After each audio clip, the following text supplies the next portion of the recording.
Sobat Teknologi. Halo. Kembali lagi di podcast Video.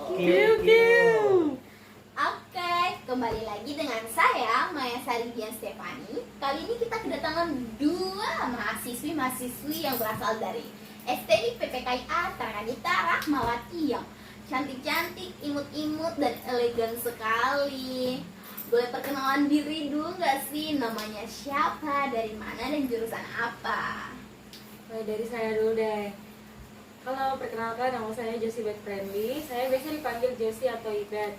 Saya dari jurusan Sistem Informasi S1. Sekarang ini saya semester 3. Asal saya dari Kota Tarakan. Bersama dengan teman saya Sainga Wida Pratiwi dari jurusan Sistem Informasi STM PPKIA semester 3, berasal dari Tanjung Selor Bulungan. Oke, kita langsung aja nggak sih dalam temanya? Boleh. Oke, kita masuk dalam temanya yaitu e-commerce. Kan sekarang nih e-commerce tuh sangat keren banget, apa-apa itu selalu masuk dalam e-commerce. Jadi itu kalian tahu tentang e-commerce tuh apa aja nggak sih, apa aja yang sih kalian tahu tentang e-commerce? dari saya dulu deh. Iya. Kalau e-commerce itu yang saya tahu yaitu sistem di mana kita menjual barang atau jasa secara online. Ya itu Iya. pengetahuan dasarnya. Mm-mm. Mungkin dari Indah. E-commerce itu seperti tempat kita belanja online gitu. Oh, Ya. e-commerce tuh apa aja nggak sih? Mungkin Aplikasinya apa aja?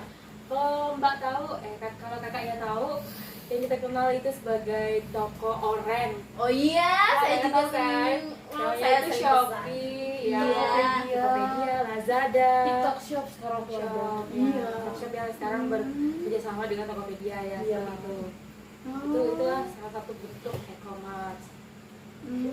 Saya juga salah satu penggunanya Iya, aplikasi sama. Orange.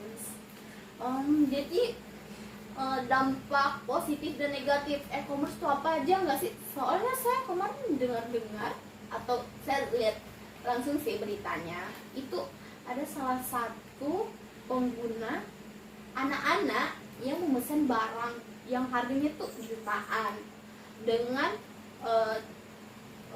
dengan Sistem COD. iya, dengan sistem COD. Terus orang tuanya nggak tahu. Wow, bahaya sekali Jadi sih. itu gimana nggak sih? Itu sebenarnya kurangnya pengawasan dari orang tua sih Nah. terhadap apa namanya tuh penggunaan handphone. Oh, jadi ini lebih ke kelalaian Iya. penggunanya ya. Lain penggunanya. kurangnya memperhatikan anaknya. Iya sih. Bikin kaget nggak sih tiba-tiba paket datang nggak tahu pesen apa sampai jutaan. Iya. Iya. Kalau saya sih emosi banget. Saya pun Emosi. kaget. Mungkin Iya, benar. kasihan ke kurirnya nggak sih? Kan ke kurirnya aja orang tua juga Iya kaget sih. sih. Terus dampak positifnya apa sih? Dampak positifnya itu setahu saya tuh mempermudah penjual dalam menjual barangnya secara online kan. Jadi kita tuh tinggal di rumah searching Iya. apa yang mau dicari Oh, iya? kita cari di situ. Iya. Harganya lebih murah nggak sih? Iya sih. Lebih Iya, murah. biasa ya toko online itu bisa lebih murah. Pokoknya gampang juga buat kita buat nyari, tinggal searching aja nih, tinggal ketik misalnya baju Natal misalnya. Oh iya, kan mau Nah, dekat terus Natal langsung juga. Nah, biasanya kan Desember itu ada 12-12 tuh paling banyak promonya. Iya, tanggal nggak sih? Apa? Tanggal kembar. Kembar Ya, ya. dampak positifnya tuh banyak sekali nih buat Iya. kita ini yang pecinta namanya Belanja belanja online. online ya. Saya juga penggunanya. Tapi belanja online itu ada plus minusnya tahu. Iya. Ya, Kayak misalnya kita beli barang nggak sesuai dengan apa yang kita pesan. itu minusnya. Iya, Ya. minusnya. Tapi positifnya itu lebih mempermudah kita nggak sih? Jadi kita tuh tanpa keluar datang tuh paketnya tuh tinggal datang. Tapi kadang kita suka nggak bisa kontrol diri nggak sih? iya Pesan sih. itu minusnya juga. Iya sih. Salah satunya saya. Apalagi kalau sudah dapat uang ya, sudah ada pegangan uangnya, Iya. langsung nih cepet-cepet searching, atau mungkin yang sudah di keranjang kita taruh tuh langsung nih CO sudah, aduh Nah. langsung habis. Itu minus minusnya nih. Iya Nah, sih, iya, jangan kan minusnya. dapat uang, belum dapat uang aja Sudah di CO. CEO kadang Iya, direktur betul. enggak sih? pengalamannya mbaknya. Banyak Iya. yang minusnya tuh Mbak. Salah satunya juga kalau kita nih nggak bisa kan menyesuaikan, mungkin misalnya kita pesan baju nih kan, Iya. mungkin nanti datangnya nggak sesuai nih sama ukuran Iya. kita, itu sulitnya tuh. Iya Jadi sih, belanja agak di kecewa online. dikit. Iya, nanti Karena takutnya kita ada nggak sesuai bisa. ekspektasi. Iya sih. Karena nggak bisa ngeliat barangnya langsung, Iya, bahannya. secara langsung. Iya Bahannya sih, ya. tapi Meskipun memang harganya murah ya, Iya. karena ramah di kantong. Ya. Mm-mm. Apalagi kata mahasiswa nggak sih, Iya, yang cari iya, yang murah-murah. Oh my God. Ada lagi dampak minusnya tuh Mm-mm. buat penjual-penjual nih yang mungkin nggak tahu yang namanya Iya. e-commerce, nggak tahu penggunaan teknologinya gimana, caranya menjual secara online. Mereka bakalan kesulitan, kesepian pelanggan karena pelanggan ini kan pada senang nih namanya belanja secara online aja karena ya udah nge-searching, pesan masukin keranjang kuning atau mungkin mau langsung CO udah selesai. Terus bagaimana nasib mereka-mereka yang nggak tahu? Iya sih, apalagi secara online. mungkin pemiliknya udah tua terus nggak tahu Iya, yang betul, mau. bisa tuh orang-orang tua tuh. Pasti Alasan juga jadi sih. apa? Mereka gulung tikar. Bangkrut secara perlahan karena Iya, kurangnya secara perlahan. pelanggan yang datang ke tokonya. Iya itu sih, itu kasihan dampak juga juga. dari mereka. Tapi ya itu kan tergantung juga kan. Iya, tergantung Ada dari- plus minusnya lah. Mbak, ya. Begitulah. Oh iya, saya juga pengen tahu nih estimasi dalam e-commerce tuh kayak mana. Pasti kalian tahu kan? Estimasinya ya. Seperti kayak apanya nih ya? Misalnya dia tahu alamat kita kah atau gimana yang kamu tanyakan? Maksudnya estimasi pengirimannya tuh nah. Kalau misalnya kita lihat di aplikasi itu kan ada biasanya paket tuh sudah sampai di daerah sini. Oh iya ya itu Nah, saya. Nah itu kan biasanya tuh dari perusahaan tuh ada kayak scan, itu kan ada barcode-nya biasanya. Iya.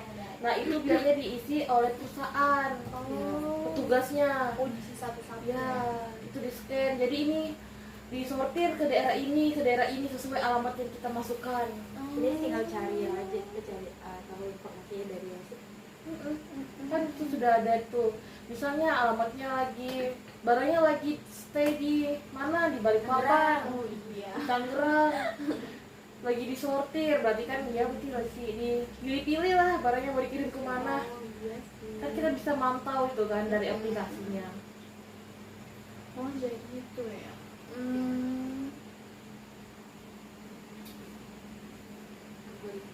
Oh algoritmanya tuh gimana ya?